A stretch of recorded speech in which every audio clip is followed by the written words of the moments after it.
जो आज हम संस्कृत भाग 3 का पाठ चतुर्दश पाठ पढ़ेंगे, जिसका नाम है आर्यभट्ट। आर्यभट्ट के बारे में आप वैसे सुन चुके होंगे कि आर्यभट्ट कौन थे। आर्यभट्ट जो थे वो महान गणितज्ञ थे। उन्होंने जीरो का आविष्कार किया था।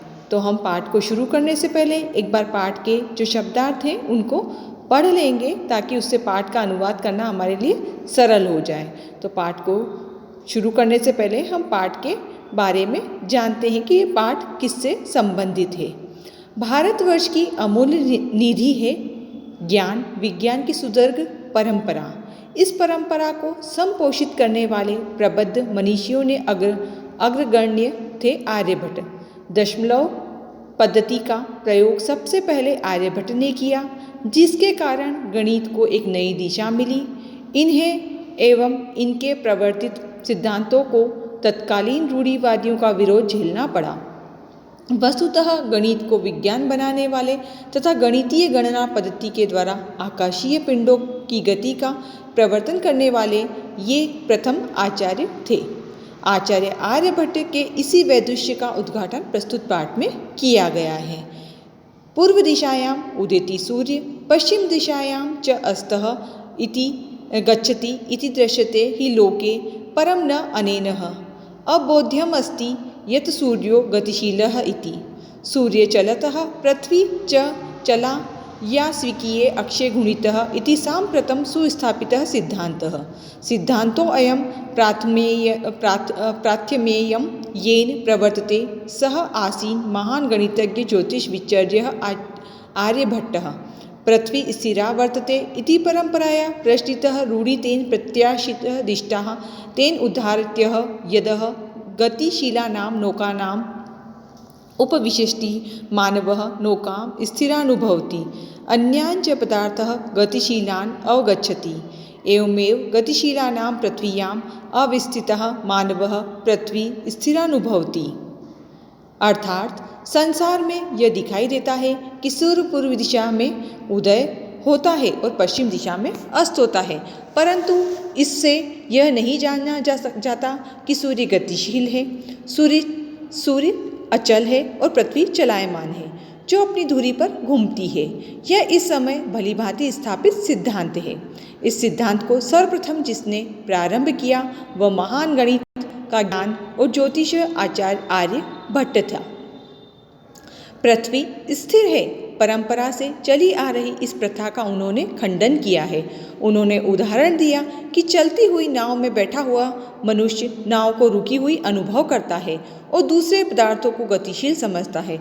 इसी तरह ही गति युक्त पृथ्वी पर स्थिर मनुष्य पृथ्वी को स्थिर अनुभव करता है और सूर्य आदि ग्रहों को गतिशील जाना जाता है। अगला पैराग्राफ देखेंगे अब हम। 476 की शताब्दे आर्यभट्टः जन्म लब्धवान् नीति तेनेव विरचिते आर्यभट्टीयम् इत्यस्मिन् ग्रन्थे उल्लिखितः। ग्रन्थोऽयं तेन त्रयोविंशतितमे आर्यभट्टः जन्म लब्धः वानिति तेनेव विरचितः आर्यभट्टीयम् इत्यस्मिन् ग्रन्थे उल्लिखितः। ग्रन्थोऽयं तेन त्रयोविंशतितमे वयसि विरचितः। ऐतिहासिक स्रोतोभिः ज्ञायते यतः पाटलिपुत्रं निक्षः आर्यभट्टस्य वेधशाला आसीत्। अन्येन इदम् अनुमीयते यतः तस्य कर्मभूमिः पाटलिपुत्रमेव आसीत्। सन 1476 ईस्वी वर्ष में 476वें वर्ष में आर्यभट्ट ने जन्म लिया। यह उन्होंने अपने द्वारा ही लिखा है। आर्यभट्टीयम नामक इस ग्रंथ में उल्लेखित किया है। यह ग्रंथ उन्होंने 23वें वर्ष की आयु में रचा था। ऐतिहासिक स्रोतों से जाना जाता है कि पाटलिपुत्र के निकट आर्यभट्ट की नक्षत्रों को जानने की प्रयोगशाला थी। इससे यह अनुमान किया जाता है कि उनका कार्यक्षेत्र पाटलिपुत्र ही था। आर्यभट्टस्य योगदानं गणित ज्योतिष ज्योतिषा सम्बन्धः वर्तते यत्र संख्यानाम् आकलानां महत्त्वम् आददाति। आर्यभट्टः फलितज्योतिषशास्त्रे च न विश्वसनीयः स्मः। गणितपद्धत्या कृत्वाम् आकलनमादृतम् एव तेन प्रतिपादितं यदः ग्रहणेन राहुकेतूनामको दानवो नास्ति कारणम्। यत् तु सूर्यचन्द्रः पृथ्वी इति त्रीणि एव कारणानि सूर्यपरितः भ्रमत्या पृथ्व्यां चन्द्रस्य परिक्रमापथे संयोगाद् ग्रहणं भवति। यदा पृथ्व्यां छायापात्रेण चन्द्रस्य प्रकाशः अवरुध्यते तदा चन्द्रग्रहणं भवति।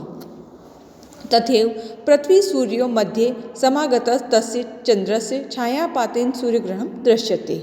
आर्यभट्ट का योगदान गणित ज्योतिष से संबंध रखता है, जहाँ संख्याओं की गणना महत्व रखती है। आर्यभट्ट फलित ज्योतिष शास्त्र में विश्वास नहीं करते थे। गणित शास्त्र की पद्धति से किए गए आकलन पर आधारित करके ही उन्होंने कहा है कि ग्रहण में राहु और केतु नामक राक्षस कारण नहीं है। वहाँ पर सूर्य, चंद्र और पृथ्वी ये तीनों ही कारण हैं। सूर्य के चारों ओर घूमती हुई पृथ्वी का चंद्रमा के घूमने के मार्ग के संयोग से ग्रहण होता है। जब पृथ्वी की छाया पड़ने से चंद्रमा का प्रकाश रुक जाता है तब चंद्रग्रहण होता है। वैसे ही पृथ्वी और सूर्य के बीच में आए हुए चंद्रमा की परछाई से सूर्य ग्रहण दिखाई देता है। जैसा कि आप लोगों ने सूर्य ग्रहण और चंद्र ग्रहण देखा ही होगा। जब सूर्य ग्रहण होता है तो सूर्य पूरी तरह से छिप जाता है और जब चंद्र ग्रहण होता है तो चंद्रमा भी छिप जाता है।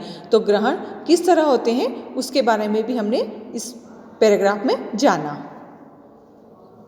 समाजे नूतनानां विचाराणां स्वीकारे प्रायः सामान्यजना काठिन्यं भवति।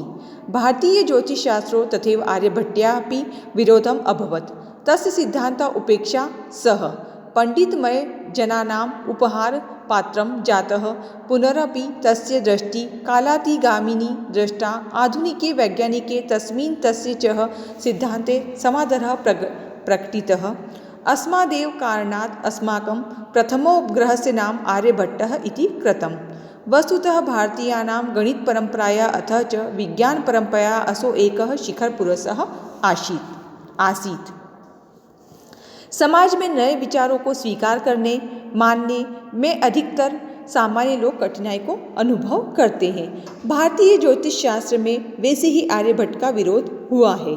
उनके सिद्धांत अनसुने कर दिए गए, नहीं माने गए। वह स्वयं को भारी विद्वान मानने वालों की हंसी का पात्र बन गए। फिर भी उनकी दृष्टि विचारधारा समय को लांघने वाली देखी गई है, किंतु आधुनिक वैज्ञानिकों ने उनमें और उनके सिद्धांतों में आदर प्रकट किया है। इसी कारण से हमारे पहले उपग्रह का नाम आर्यभट्ट रखा गया था। धन्यवाद।